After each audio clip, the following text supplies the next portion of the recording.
Djibril, pour ton commentaire sur le forum Invest in Sénégal. Oui, c'est une très bonne initiative, mais parfois en Afrique, dama gis ni du première fois dañu tàmmal ay répétitions chaque fois. ku ñëw rek. Je pense que ni forum baax na mais tamit forum li ma gisoon ci forum bi mooy des opportunités sur l'investissement. Pour qu'un pays se développe ñëpp xam ne ni il faut des investissements stratégiques. Mais li ma gis ci forum bi dafa mel ni comme une forum africaine bu ñu organiser benn forum africain parce que li ci ëpp doole ñi wuyu ci benn président laa ci gis ak premier ministre ainsi de suite te royaume d'Arabie Saoudite lañ ko tuddee ñëpp xam nañ ni Arabie Saoudite bokk na ci parmi les pays les plus émergents dans le monde nga xam ne ci en termes de PIB on parle de 8081 et quelques milliards de dollars de PIB. Par rapport à nos pays nga xam ne ñu ñuy wax ay 32 milliards ak yooyu. C'est-à-dire que il faut que ñu xam sànq damay rejoindre Cheikh gis nga réew boo bëggee investissement bi ñoŋ da ngay njëkk a commencer sa suufu tànk bay sa weewu tànk. mooy d'abord bu fekkee ne tey c'est privé locaux yi amuñu doole financé woo d'abord jàppaloo l'entrepreneuriat parce que pour qu'un pays se développe tamit il faut on parle de l'éducation les infrastructures mais l'entrepreneuriat les petites et moyennes entreprises comment les accompagner moo tax chaque fois ma ne leen forum yi ngeen organiser baax na mais est-ce que du au début si commencement bi lan lajjee mooy d'abord créer l'humain xam nga on parle de l'humain chaque fois est-ce que le Sénégal et l'Afrique est prêt pour atteindre certains investissements ak yooyu parce que bu fekkee ne man damay doon nit bu ma ñëwee ne li mu fi def yëpp baaxul bu ma ñëwee li may njëkk def mooy des communications yoo xam ne est-ce que investisseur bii ñëw dina ñeme parce que dañ naan le climat des affaires pour nga ñëw ci dëgg-dëgg il faut une stabilité. Il faut d'abord sur le plan communicationnel ñu xam ndax buñ dugalee seen xaalis boobu dina mën a jul njariñ ba mën a dem feneen ak tamit conditions yi ni ñëwee ak ni ñuy fekkee dëkk bi.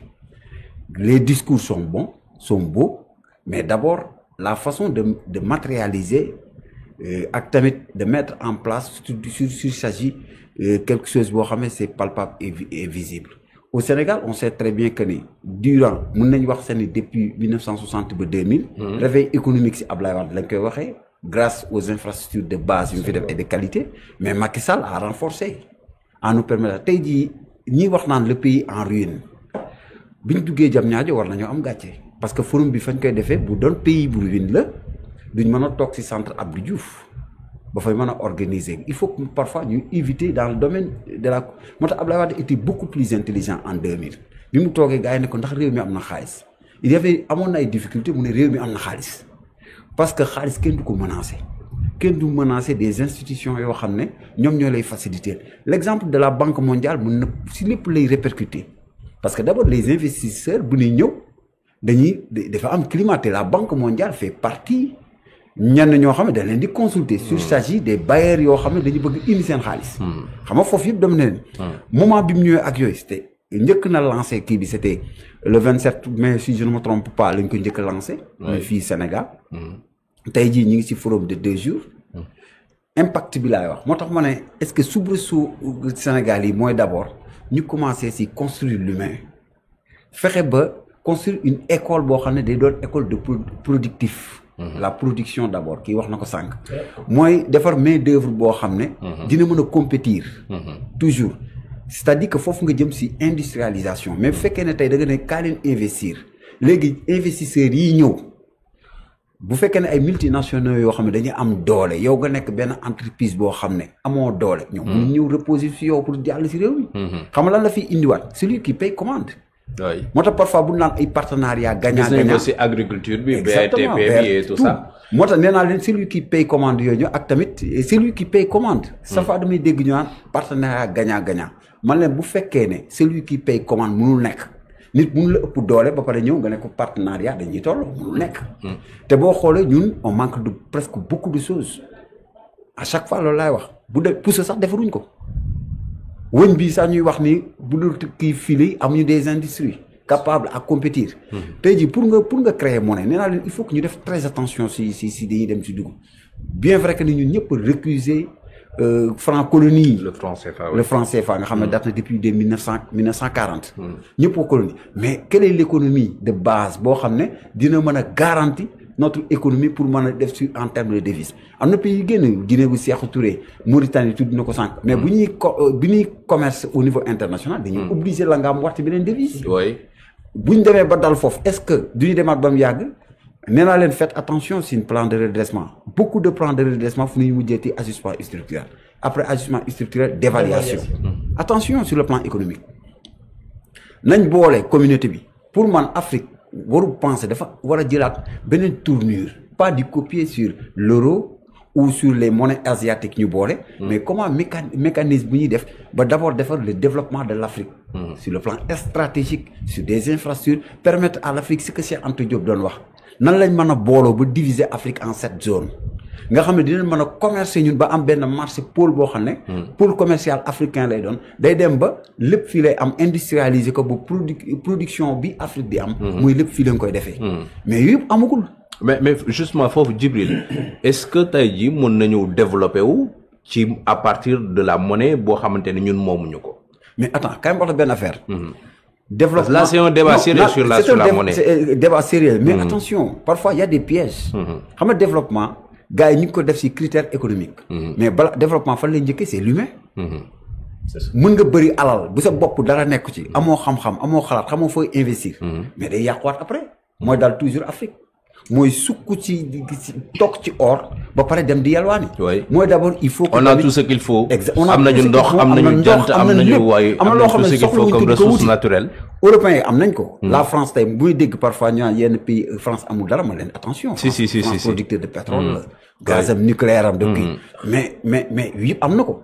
mais fu ñu sukkandiku mooy dañuy njëkk def seen élite. mooy d'abord préparer les gens baaba mooy d'abord l'éducation bi et la formation. préparer d'abord le pays à ça nga xam ne lu ñëw dañ koy mën a dékku mais on a remarqué ne en Afrique bëgguñu africain am xaalis. boo fi amee tey milliards ñu ne sàcc nga.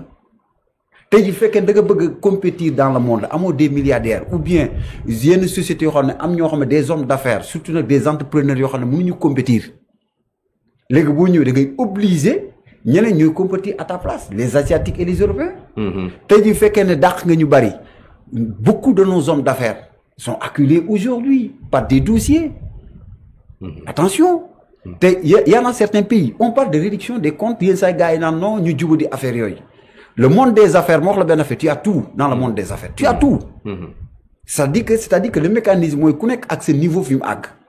gis nga jub. ak jubal jubbanti nee naa leen yàlla rek moo mën a jubbanti nit mais boo demee les pays occidentaux yi mooy ñi nekk ci OTAN ak ce qui se passe li ñuy def dans le monde mais ñoom toujours seen doole dañuy jariñoo ana jub ga ak jubbanti ga c'est-à-dire que y a des slogans yoo xam ne on a l'habitude di ko apporter di ko apporter en Afrique dafa am yu bëri yoo xam ne c'est des mécanismes yoo xam ne qui freinent notre développement tubaab yi ñoo ñu ko jox gëmloo ñu ko.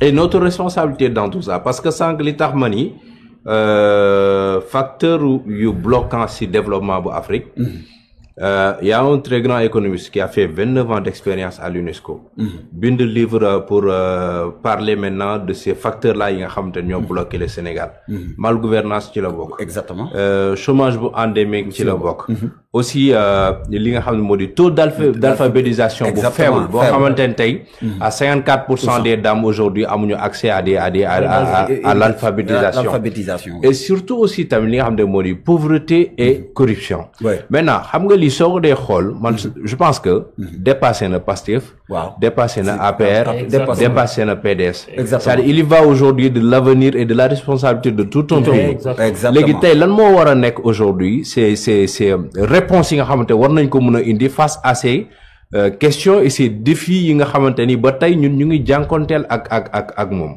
lan moo nekk ces réponses xam nga lu koy indi xam nga mécanisme yi de base yi am yëpp yi indi corruption mooy d'ailleurs que je dis que même je me pose la question que le système de corruption bi sax commencé nañ ko éradiquer parce que bu njëkk amoon na nu meloon jamonoy Abdou Diouf Abdoulaye Wade. dem na ba baissé wu.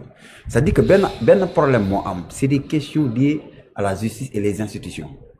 c'est-à-dire que y a beaucoup de choses yoo xam ne parfois en Afrique c'est-à-dire que sur comme sànq wax na ko sur l'investissement le code des marchés et en même temps que l'élite le problème c'est l'élite mooy problème bi mooy d'abord que fi ñu war a jaar yëpp les lois et des règlements yëpp mi ngi ci mais on l'applique pas. C'est-à-dire que sur le système de passation de marché même les investisseurs quand ils viennent en Afrique am na benn côté boo xam ne parfois dañ koy wax mooy souvent parrainage système de parrainage mën na indi danger parce que si vous dites que actuellement on est léegi si société sénégalaise bi mooy parrainé. di nga indi système de corruption boo xam ne lan la mooy kooku mën nañ ko jox xaalis. marché bi du ko am mu jënd ko ci suuf. Pour lutter contre la corruption yooyu yëpp. C'est-à-dire que te pourtant les lois sont là pourquoi on n'applique pas les lois ak yooyu pour nag contourner yooyu yëpp moo ci gën mooy li ma wax moo ci nekk il faut former la société préparer la société. Au bas c'est-à-dire que c'est l'éducation. Gis nga européens yi dañuy njëkk a préparer comme wax nga ko sànq le système d'analphabétisation. tuuti bu fekkee ne nit ki jàngul xamul. ki jàng ñëw gën ko dof. parce que seetlu ngeen ne tey jii en Afrique dañ naan toujours ñii nii wax ni ñooy borom xam-xam ñoo gën a def moo tax Kizerbo disait que Kizerbo a dit benn affaire bu am solo nee na en Afrique nous avons des diplômés mais peu d'intellectuels parce que dafa am benn affaire boo xam ne yoo xam ne fait de société la sa ndayee ko liggéey yooyu lu indi la mais yooyu pour dindi ko mooy càngaay da ciy jiitu mooy kat jiite mooy wane un bon exemple passation de marché yi war nañ xoolaat lépp moo tax ma ne dafa laaj benn système boo xam ne c'est à revoir. Il faut ñu revoir le système problème systémique la. beneen bi non xanaa agsi naa beneen bi. te tamit ñu éviter souvent benn mot boo xam ne à chaque fois day mel ni amul kenn musul nekk suuf on parle de souverainiste. souverain ñëpp a ko wax kii tudd na ko sànq ñoom Nkrumah ba léegi. grands ensembles pour Afrique nekk ko il faut que ñu régler yenn affaires yi. mënoo ne yow da nga nekk pays boo xam ne démocratiquement bëgg a ànd ak pays yoo xam ne c'est des pays yoo xam ne par des coups d'état mun bokk leen sax ay fu ngeen jëm des pays yoo xam ne c'est des coups d'état comme l'instabilité sénégalaise mënoo ko méngale ak yeneen pays parce que li ñu may lii lépp loo fi organiser mu jag nit ñëpp am sens pour ñëw Sénégal parce que l'instabilité bi ñu am maintenant li si des mooy question de volonté politique la envers nos autorités mooy d'abord comment on sait très bien que ni y a des efforts qui ont été faits des na maintenant nekkatu mbiicoo mbaaloo ak xiiroo beeg ngaayo bu ñu ko éviter fenn yi te penser au devenir de l'Afrique mën nañ ci génn. D'accord. Oui Samuel li ci bëri nag Djibril d'accord ma ci ak yow quoi.